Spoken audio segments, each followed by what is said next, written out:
A reading from the Kybalion, Chapter 10, Polarity. Everything is dual. Everything has poles. Everything has its pair of opposites. Like and unlike are the same. Opposites are identical in nature, but different in degree. Extremes meet. All truths are but half-truths. All paradoxes may be reconciled. The Kybalion. The great fourth Hermetic principle, the principle of polarity, embodies the truth that all manifested things have two sides, two aspects, two poles, a pair of opposites, with manifold degrees between the two extremes. The old paradoxes, which have ever perplexed the minds of men, are explained by an understanding of this principle. Man has always recognized something akin to this principle, and has endeavored to express it by such sayings, maxims, and aphorisms as the following. Everything is and isn't at the same time. All truths are but half-truths. Every truth is half false. There are two sides to everything. There is a reverse side to every shield, etc., etc. The Hermetic teachings are to the effect that the difference between these seemingly diametrically opposed to each other is merely a matter of degree. It teaches that the pairs of opposites may be reconciled, and that thesis and antithesis are identical in nature but different in degree, and that the universal reconciliation of opposites is effected by a recognition of this principle of polarity. The teachers claim that illustrations of this principle may be had on every hand, and from an examination into the real nature of everything, they begin to show that spirit and matter are but the two poles of the same thing, the intermediate planes being merely degrees of vibration. They show that the all and the many are the same, the difference being merely a matter of degree of mental manifestation. Thus, the law and laws are the two opposite poles of one thing. Likewise, principle and principles, infinite mind and finite minds. Then passing on to the physical plane, they illustrate the principle by showing that heat and cold are identical in nature, the differences being merely a matter of degrees. The thermometer shows many degrees of temperature, the lowest pole being called cold and the highest heat. Between these two poles are many degrees of heat or cold. Call them either, and you are equally correct. The higher of 2 degrees is always warmer, while the lower is always colder. There is no absolute standard. All is a matter of degree. There is no place on the thermometer where heat ceases and cold begins. It is all a matter of higher or lower vibrations. The very terms high and low, which we are compelled to use, are but poles of the same thing. The terms are relative, so with east and west. Travel around the world in an eastward direction, and you will reach a point which it is called west at your starting point, and you return from the westward point. Travel far enough north, then you will find yourself traveling south, or vice versa. Light and darkness are poles of the same thing, with many degrees between them. The musical scale is the same. Starting with C, you move upward until you reach another C, and so on. Differences between the two ends of the board being the same thing, with many degrees between the two extremes. The scale of color is the same, higher and lower vibrations being the only difference between high violet and low red. Large and small are relative. So are noise and quiet. Hard and soft follow the rule. Likewise, sharp and dull.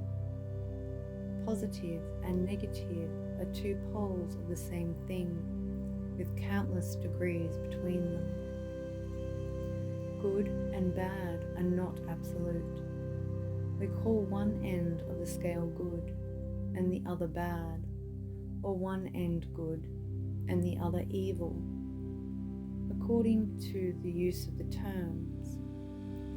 A thing is less good than the thing higher in the scale, but that less good thing in turn is more good than the thing next below it, and so on, the more or less being regulated by the position on the scale. And so it is on the mental plane. Love and hate are generally regarded as being things diametrically opposed to each other, entirely different, unreconcilable. But we apply the principle of polarity. We find that there is no such thing as absolute love or absolute hate, as distinguished from each other. The two are merely terms applied to the two poles of the same thing. Beginning at any point of the scale, we find more love or less hate. As we ascend the scale, and more hate or less love as we descend. This being true no matter from what point, high or low, we may start. There are degrees of love and hate, and there is a middle point where like and dislike become so faint that it is difficult to distinguish between them. Courage and fear come under the same rule. The pairs of opposites exist everywhere. Where you find one thing, you find its opposite, the two poles. And it is this fact that enables the Hermeticist to transmute one mental state into another, along the lines of polarization. Things belonging to different classes cannot be transmuted into each other, but things of the same class may be changed, that is, may have their polarity changed. Thus, love never becomes east or west, or red or violet, but it may and often does turn into hate, and likewise hate may be transformed into love by changing its polarity. Courage may be transmuted into fear, and the reverse.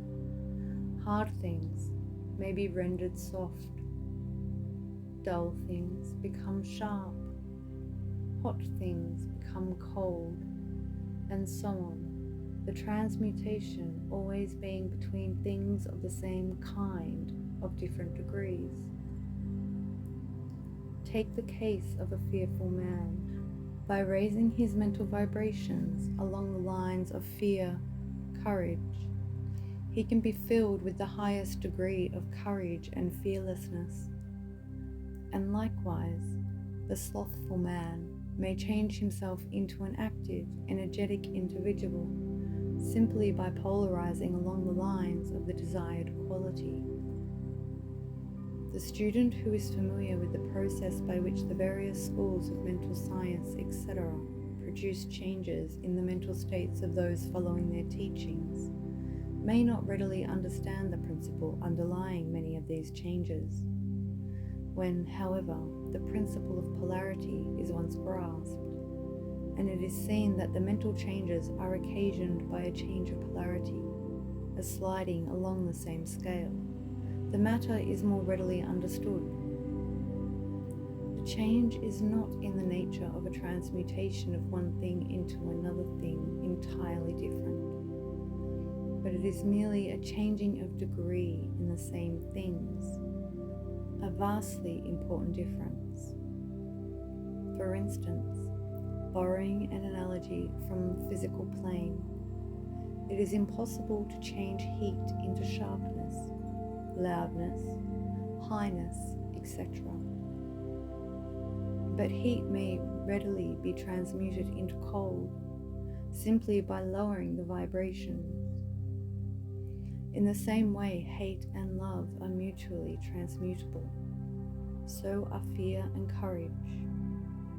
But fear cannot be transformed into love, nor can courage be transmuted into hate. The mental states belong to innumerable classes, each class of which has its opposite poles, along which transmutation is possible. The student will readily recognize that in the mental states, as well as in the phenomena of the physical plane, the two poles may be classified as positive and negative, respectively. Thus, love is positive to hate, courage to fear, activity to non-activity, etc., etc. And it will also be noticed that even to those unfamiliar with the principle of vibration, the positive pole seems to be of a higher degree than the negative and readily dominates it. The tendency of nature is in the direction of the dominant activity of the positive pole. In addition to the changing of the poles of one's own mental states by the operation of the art of polarization, the phenomena of mental influence, in its manifold phases, show us that the principle may be extended so as to embrace the phenomena of the influence of one mind over that of another, of which so much has been written and taught of late years. When it is understood that mental induction is possible, that is, that mental states may be produced by induction from others, then we can readily see how a certain rate of vibration or polarization of a certain mental state may be communicated to another person, and his polarity in that class of mental states thus changed. It is along this principle that the results of many of the mental treatments are obtained. For instance, a person is blue, melancholy, and full of fear. A mental scientist, bringing his own mind up to the desired vibration by his trained will, and thus obtaining the desired polarization in his own case, then produces a similar mental state in the other by induction. The result being that the vibrations are raised and the person polarizes towards the positive end of the scale, instead toward the negative, and his fear and other negative emotions are transmuted to courage and similar positive mental states. A little study will show you that these mental changes are nearly all along the line of polarization, the change being one of degree rather than of kind. A knowledge of the existence of this great Hermetic principle will enable the student to better understand his own mental states and those of other people. He will see that these states are all matters of degree, and seeing thus, he will be able to raise or lower the vibrations at will, to change his mental poles, and thus be master of his mental states instead of being their servant and slave. And by his knowledge, he will be able to aid his fellows intelligently, and by the appropriate methods change the polarity when the same is desirable. We advise all students to familiarize themselves with this principle of polarity, for a correct understanding of the same will throw light on many difficult subjects. Thank you for watching. If you enjoyed this, please tap the like button and subscribe. Visit my channel for more of my videos and playlists, and make it a magical day. Blessings to all.